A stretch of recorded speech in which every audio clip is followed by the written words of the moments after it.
ज्ञान आप सभी का सिविल ज्ञान में स्वागत करते हैं। उम्मीद करता हूँ आप सभी लोग अच्छे होंगे और आपकी तैयारी बेहतर तरीके से चल रही होगी। तो आज का हमारा जो द 10 मिनट शो का टॉपिक है वो रहने वाला है डिफ्लेक्शन। Deflection of beam. तो जिन भाइयों ने कमेंट किया था कि सर हमें डीएसडी के और एक कमेंट आया था प्लास्टिसिटी चार्ट पे और एक कमेंट आया था पी ट्रैप या स्टेप क्यू ट्रैप पे। तो नेक्स्ट जो वीडियो जो हमारी आएगी उन्हीं 3 टॉपिक पे आने वाली है। अगर आपको भी किसी टॉपिक में प्रॉब्लम हो आप उस टॉपिक का नाम इस वीडियो के कमेंट बॉक्स में लिख सकते हैं, तो नेक्स्ट वीडियो आपके तहत आ जाएगी। पर अभी हमारा डीएसडी के पी ट्रैप या स्टेप प्लास्टिसिटी चार्ट इन 3 टॉपिक पे नेक्स्ट जो वीडियो आएगी वो 10 मिनट शो पे आएगी। और ये आज हमारा जो डिफ्लेक्शन ऑफ बीम है उस टॉपिक में हम लोग बात करने वाले हैं। तो यहाँ से जो क्वेश्चन आते हैं वो अगर आपको वैल्यूज पता है तो डायरेक्ट आप कर पाओगे, अगर आपको नहीं पता है तो फिर नहीं हो पाएगा। तो हमने सोचा इसको एक बार रिवाइज कर लेते हैं। तो यहाँ पे जैसे आपने पढ़ा होगा कि आपकी कैंटिलीवर बीम होती है, ठीक है। कभी कैंटिलीवर पे पॉइंट लोड लगा होता है, कभी यूडीएल लोड लगा होता है, कभी आपका यूवीएल लोड लगा होता है, कभी कहता है कि पॉइंट लोड पे जो है मिड मिड पॉइंट में ना होकर कुछ डिस्टेंस पे लगा हुआ है लोड। तो इन सभी केस में डिफ्लेक्शन कितना होगा या फिर थीटा कितना होगा। या फिर कभी पूछता है कि आपका सिंपली सपोर्टेड बीम आपकी है, तो सिंपली सपोर्टेड बीम में अगर यहाँ पे पॉइंट टूल लगा हुआ कितना डिफ्लेक्शन होगा, कितना आपका थीटा जनरेट होगा। अगर पूरे लंबाई पे यूडीएल लगा हुआ है तो कितना होगा। तो उन सारे कंडीशन हम लोग बात करके हैं बारी बारी से। तो अगर वीडियो को आपने अभी तक लाइक नहीं किया, चैनल को सब्सक्राइब नहीं किया, तो चैनल को जरूर सब्सक्राइब कर लीजिए। और हम पढ़ते हैं पहले कंडीशन की तरफ। जो हमारी पहली कंडीशन है उसको हम लोग देखते हैं। अगर आपका कैंटिलीवर बीम है, क्वेश्चन कहता है अगर कैंटिलीवर बीम है और उसके फ्री एंड पे आपका अगर पॉइंट लोड पी लगा हुआ है तो इस केस में डिफ्लेक्शन कितना होगा। तो आप सभी को पता है कि डिफ्लेक्शन आपको ये होता है डेल्टा। और यहाँ पर अगर हम लोग टेंजेंट ड्रा करें और इस पॉइंट को अगर हम लोग बी नाम दे दें तो यहाँ पे जो ये एंगल निकल के आता है आपका थीटा बी। तो ये स्लोप पूछता है, डिफ्लेक्शन पूछता है। तो अगर आपका कोई कैंटिलीवर बीम है, अगर वहाँ पर पॉइंट लोड लगा हुआ है तो इस केस में डिफ्लेक्शन की जो डेल्टा की वैल्यू होती है, अगर ये लंबाई इसकी एल है और मॉडुलस ऑफ इलास्टिसिटी आपका ई है और आपका इनर्शिया आपका आई है, तो इस केस में होता है P L cube divide by 3 EI। ये आपका होता है डिफ्लेक्शन। कितना होता है P L cube 3 EI divide by 3 EI। अगर बात करें थीटा की, थीटा आपका जो यहाँ पे होता है वो आपका होता है P L square divide by 2 EI। ये होता है डिफ्लेक्शन के बारे में और स्लोप के बारे में। इस वैल्यू का आपको याद रखना है, एग्जाम में डायरेक्ट क्वेश्चन आता है, डायरेक्ट आपको कर देना है। सेकंड कंडीशन आपकी है पॉइंट नंबर 2। बात करते हैं अगर आपका कैंटिलीवर बीम है पूरे लंबाई पर आपका यूडीएल लोड लगा हुआ है, इसका डिफ्लेक्शन का कुछ इस तरीके से होगा और ये आपका डिफ्लेक्शन डेल्टा रहने वाला है और यहाँ पे स्लोप आपका जो है थीटा रहने वाला है। तो डब्लू पर मीटर का लोड यहाँ पे अगर आ रहा है तो इस केस में अगर हम लोग डिफ्लेक्शन की बात करते हैं तो स्मॉल डब्लू एल की पावर 4 डिवाइड बाई 8 EI आपका डिफ्लेक्शन होता है। थीटा आपका कितना होता है W L cube divide by 6 EI। जैसे ही मैं कंडीशन लिखूं, जैसे मैं यहाँ पे कंडीशन लिखूं, आपको वीडियो को तुरंत पॉज कर देना है और खुद से लिखना है। क्या देखो आपको कितने कंडीशन याद है, कितने जो आपको नहीं याद है बस उन्हीं को आपको अब एक कॉपी में नोट कर लेना है, उन्हीं को अगर रिवाइज करना है। जैसे ये तो नॉर्मली सबको पता ही होता है, ये भी सबको पता ही होगा। पर मैं नेक्स्ट कंडीशन लिख रहा हूँ, देखिए कि आपको वो पता है या नहीं पता। अगर नहीं पता तो ज़रूर उसको कहीं अपने कॉपी में ज़रूर नोट कर लीजिएगा। कंडीशन नंबर 3 है कि अगर आपका कैंटिलीवर बीम है और उसके एक सिरे पर फ्री एंड पर मोमेंट m लगा हुआ है, इसकी वजह से जो डिफ्लेक्शन आएगा वो कितना आएगा ये आपको बताना है और स्लोप कितना जनरेट होगा वो आपको बताना है। तो नोट करिए, वीडियो को पॉज करके आप देखिएगा कि आपको पता है, नहीं पता तो आप इसको याद कर लीजिए। ML² डिवाइड बाई 2 EI क्या होता है, इसका डिफ्लेक्शन होता है। और थीटा कितना होता है आपका ML डिवाइड बाई EI आपका स्लोप होता है। ये कंडीशन अगर आपको नहीं पता तो जरूर इसको नोट कर लीजिएगा। चौथी कंडीशन आपको लिखते हैं, कंडीशन नंबर 4 आपकी है कि अगर आपका कैंटिलीवर बीम है, ठीक है, और यहाँ पे यूवीएल लोड लगा है। इसको मैंने कल अपने कम्युनिटी पोस्ट पे डाला भी था और ये क्वेश्चन एसएससी जेईई मेंस 2023 में भी आया था। जब मैंने मेंस एग्जाम दिया था तो उसमें ये क्वेश्चन आया था और उसमें पूछा क्या था, सिंपल ऐसे आपको दे रखा था कि अगर यूवीएल लोड लग रहा है तो इस केस में डिफ्लेक्शन कितना होगा, स्लोप कितना होगा।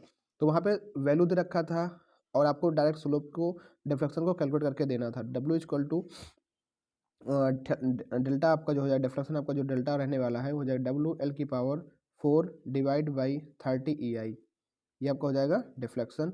और स्लोप की बात करें तो स्लोप आपका जो रहने वाला है WL³ डिवाइड बाई 24 EI। तो ये आपके SSC JEE मेंस में क्वेश्चन आया था, SSC JEE मेंस में ये क्वेश्चन आया था। बताइए, तो आपको हर एक चीज़ को पता नहीं, मतलब आप समझ लीजिए मेंस हो, देखो होता क्या है ना कि आजकल हम लोग सोचते हैं कि मेंस है तो काफ़ी टफ आएगा, नहीं, प्री मेंस आपका अब इक्विवेलेंट हो चुका है। लगभग चीज़ें आपको वही रिपीट देखने को मिलेंगी जो आप प्री में पढ़ते हो, तो आप अच्छे से पढ़ो, जो आप प्री में पढ़ोगे आपको मेंस में भी काम आने वाला है। तो ये सारी वैल्यूज आपको मेंस में भी काम आने वाली हैं।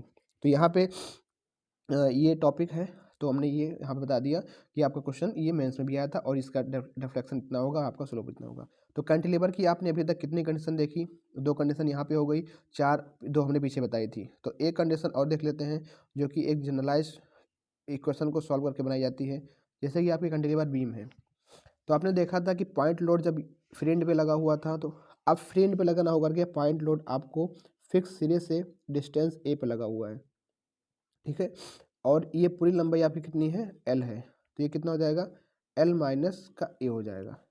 तो अब पी लोड यहाँ पे लगा हुआ है, तो इसकी वजह से जो डिफ्लेक्शन आएगा, इसकी वजह से जो यहाँ पे डिफ्लेक्शन जनरेट होगा वो इसके इफेक्ट में होगा, मतलब इतना तो बकल कर मतलब डिफ्लेक्ट करेगा, इसकी पर ये यहाँ पे स्ट्रेट जाएगा।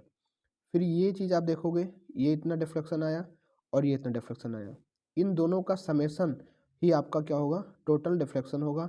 और स्लोप आप देखोगे ये स्ट्रेट लाइन में जाएगा, क्योंकि यहाँ से यहाँ तक कोई लोड नहीं लगा इस साइड में, जब लोड नहीं लगा तो इसके इफेक्ट में ये सीधा स्ट्रेट जाएगा। और इस बी पॉइंट पे जो आपका थीटा होगा वही स्लोप आपका यहाँ भी रहने वाला है। तो अगर हम लोग इसको इस तरीके से माने कि अगर आपकी कैंटिलीवर बीम है और यहाँ भी इसका फ्री एंड है और ये आपका पी लोड लगा है, लंबाई इसकी ए है, तो इसके यहाँ से डिफ्लेक्शन कितना होगा? इसकी वजह से ये डिफ्लेक्शन आपका हो जाएगा PA³ divide by 3EI, 3EI, ठीक है। तो ये डिफ्लेक्शन जो आपका डेल्टा 1 ये हो जाएगा, इतना हो जाएगा। पर अभी ये डिफ्लेक्शन यहाँ पर भी ये डिस्टेंस हमको निकालना पड़ेगा, तो इसको हम लोग यहाँ पे पाइथागोरस प्रमेय लगाते हैं और थीटा के हिसाब से लगाएंगे, तो ये आपका L माइनस ए हो जाएगा, ये डिस्टेंस L माइनस ए हो जाएगी। हमको ये डिस्टेंस निकालना है, टेन थीटा लगाएंगे, तो यहाँ से जो निकल के आएगा वो हो जाता है L माइनस ए इंटू थीटा, ये डिस्टेंस जो डेल्टा 2 होगी, ठीक है। अब पर यहाँ थीटा का मान, इस केस में थीटा का जो मान होगा वही थीटा यहाँ भी होगा, वही थीटा यहाँ भी होगा, तो ये इस केस में जो थीटा मान होगा हो जाएगा PA² divide by 2EI, 2EI। तो अगर हमको डिफ्लेक्शन लिखना होगा तो कैसे लिखेंगे?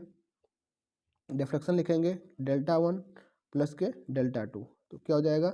PA³ divide by 3EI plus L minus A into PA² divide by के 2EI। ये सारी चीज़ें हम लोग लिखने वाले हैं, ठीक है। इस तरीके डिफ्लेक्शन लिखेंगे। अगर स्लोप लिखना होगा तो स्लोप जो हमारा होगा, जो यहाँ पे स्लोप है वही स्लोप हमारा यहाँ होगा, तो स्लोप हो जाएगा PA² डिवाइड बाई 2EI। तो ये क्वेश्चन भी एग्जाम में आ चुका है, डायरेक्ट ये क्वेश्चन एग्जाम में आया हुआ है, तो आपको इसको भी ध्यान रखना है। ये कंडीशन, ये कुछ नहीं है, आपने जो अभी इससे पहले पढ़ा था ये वाली कंडीशन, इसी को ही वहाँ पे जो है इसी कंडीशन को वहाँ पे जो है एनालाइज करके इसको सॉल्व किया गया है। तो ये कैंटिलीवर की 5 कंडीशन थी।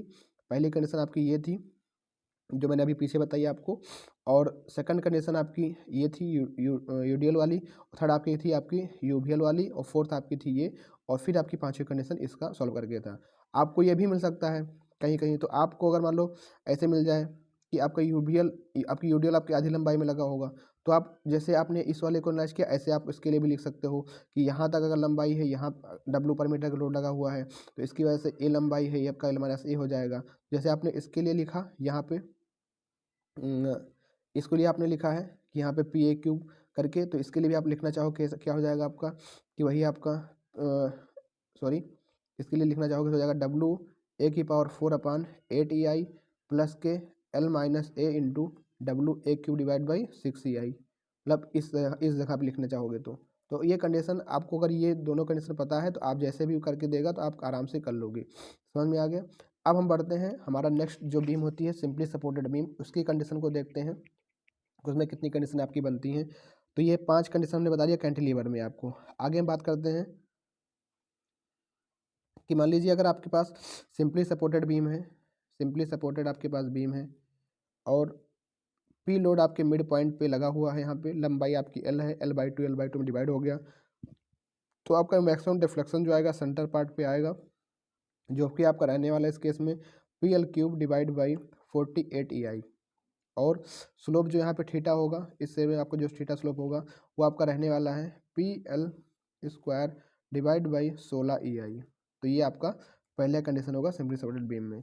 नेक्स्ट आपकी होगी, अगर मान लीजिए आपके पास यूडीएल लोड लगा हुआ है, आपका यूडीएल लोड लगा हुआ है, ठीक है, तो इस केस में डिफ्लेक्शन जो होगा उसको अगर हम लिखना चाहेंगे तो डिफ्लेक्शन कुछ इस तरीके से लिखेंगे यहाँ पे कि 5 W L⁴ डिवाइड बाई 384 ई आई, ये आपका होगा डिफ्लेक्शन। थीटा जो होगा आपका WL³ डिवाइड बाई 24 ई आई, 24 ई आई, ये आपका रहने वाला है। तो पहला केस डिफ्लेक्शन का ये हो गया और थर्ड आपका हो गया WL को 24 ई आई। तो ये आपका स्लोप हो गया, ये आपका क्या हो गया डिफ्लेक्शन के लिए हो गया, ठीक है। अब थर्ड केस क्या बनेगा, जैसे आपने देखा था अभी कैंटिलीवर बीम में कि लोड सेंटर पे ना होकर के सेंटर से अलग अलग रहा था, तो ऐसे यहाँ भी एक केस आएगा कि लोड आपका सेंटर पर ना होकर के सेंटर से अलग लगेगा, ये डिस्टेंस ए हो जाएगा, ये डिस्टेंस अगर आपकी बी हो जाएगी। तो इस केस में जो डिफ्लेक्शन के लिए हम लोग यहाँ पे लिखते हैं, डिफ्लेक्शन के लिए ये इस तरह लिखेंगे कि यहाँ डिफ्लेक्शन जो होगा आपका हो जाएगा P(A²B² divide by 3EI/L। Direct आपको स्टैंडर्ड रिजल्ट को याद रखना है, आपका इससे काम हो जाना है। डायरेक्ट आपको ये क्वेश्चन में डायरेक्ट वैल्यू देगा, बस यहाँ पे ए बी में चेंज कर सकता है, बाकी ये डायरेक्ट आपको याद रखना है P(A²B² डिवाइड 3EI/L आपका जो है इस केस में डिफ्लेक्शन की वैल्यू रहने वाली है। तो ये हमने 3 केस आपको बता दिया, पहला, सेकंड, थर्ड। अब फोर्थ आप देखिए कि अगर आपकी कैंटिलीवर सिंपली सपोर्टेड बीम है और इसके सेंटर पे यहाँ पे कपल एम से लगा हुआ है, तो इसका जो डिफ्लेक्शन होगा कुछ इस तरीके से शेप बनेगी और यहाँ पे थीटा क्यों जनरेट होगा इन दोनों सिरों पे, और थीटा की जो वैल्यू आपकी रहने वाली है इस केस में थीटा रहने वाला है, अगर लंबाई इसकी एल है तो ML divide by 24 E I, ML divide by 24 ई आई। तो इस कंडीशन को भी आपको ध्यान रखना है। तो आपने आई होप समझ गए होंगे कि आपको क्या क्या क्या चीज़ें आपको इसमें ध्यान रखनी है। ML/24 ई आई आपको यहाँ पे ध्यान रखना है। तो 2 कंडीशन 4 कंडीशन हो गई सिंपली सपोर्टेड बीम की। तो एक कंडीशन आपको और याद रखना है, कंडीशन क्या रहेगी वो आपकी, अगर मान लो यहाँ पे आपका ऐसे सिंपली सपोर्टेड बीम है आपकी, ठीक है, लंबाई इसकी एल है और इस सिरे पर मान लीजिए यहाँ पे एक एम ऐसे मोमेंट लगा हुआ है। अब इसकी वजह से जो आपका डिफ्लेक्शन जनरेट होगा मैक्सिमम वो जनरेट होता है यहाँ से L/√3 डिस्टेंस पे मैक्सिमम डिफ्लेक्शन आता है, और उसकी जो वैल्यू होती है, क्वेश्चन पूछता है कि उसकी वैल्यू कितनी होगी, तो ML² डिवाइड बाई 9√3 ई आई, ये इसका डिफ्लेक्शन होता है। और स्लोप जो इस केस में होता है वो ध्यान रखना, जिस सिरे पर ये लोड लगता है, मतलब जिस सिरे पे लगता है वहाँ पे तो केवल आपका जनरेट होगा ML/3 ई आई का, और उसके दूसरे वाले एंड पे जनरेट होगा ML/6 ई आई का। तो यहाँ पे थीटा ML/6 ई आई, यहाँ पे थीटा आपका जो है ML/3 ई आई। तो इन वैल्यू को भी आपको याद रखना है। अब हम बढ़ते हैं अपने फिक्स का सपोर्ट के केस में। फिक्स में क्या होता है कि आपका जो अगर फिक्स्ड है यहाँ पे पॉइंट लोड पे लगा हुआ है तो 1/4 हो जाता है कितने का, जो आपका पॉइंट लोड लगा था PL³ डिवाइड बाई 48 ई आई का, ठीक है। अगर यहाँ पे यूडीएल लोड लगा होगा और इधर फिक्स्ड होगा तो ये कितना हो जाएगा 1/5 ऑफ 5W L⁴/384 ई आई। कभी कभी क्वेश्चन में आपको ऐसे भी देखने को मिलेगा, किस तरीके से लिखा रहेगा कि 1/5 ऑफ सिंपली सपोर्टेड बीम का डिफ्लेक्शन। तो आपको समझ जाना है कि फिक्स्ड बीम के लिए कहा जा रहा है, ठीक है। मतलब कि अगर आप फिक्सडिटी कर देते हो, अगर आप फिक्स कर देते हो तो फिक्स करने से क्या होता है, उसका जो डिफ्लेक्शन होता है वो रिड्यूस हो जाता है, ठीक है, कुछ इस तरीके से होने लगता है, डिफ्लेक्शन इसमें कम हो जाता है फिक्स करने की वजह से। तो 1/5 हो जाएगा और उस केस में क्या 1/4 हो जाता है। तो ये 2 पॉइंट आपको याद रखना है, बिल्कुल आपको ध्यान रखना है कि हाँ अगर आपका फिक्स से कंडीशन बनेगा तो आपकी ये दोनों कंडीशन यहाँ पे बन सकती हैं, ठीक है। तो एक कंडीशन और याद रखना कि अगर आपकी मान लीजिए अगर आपका फिक्स्ड है और लोड अब पॉइंट पे ना होकर के कहीं और लगा हुआ है, ठीक है? तो आपने अभी इससे पहले सिम्पलीसिटी भी में पढ़ा था। इस केस में क्या हो जाएगा, डिफ्रैक्शन कम होगा, डिफ्रैक्शन हो जाएगा कितना, P A cube B cube divide by 3EI into L cube. तो ये आपका डिफ्रैक्शन होगा इस केस में जब आपका लोड सेंटर पे ना होकर के कुछ अलग अलग डिस्टेंस पे लगा होगा।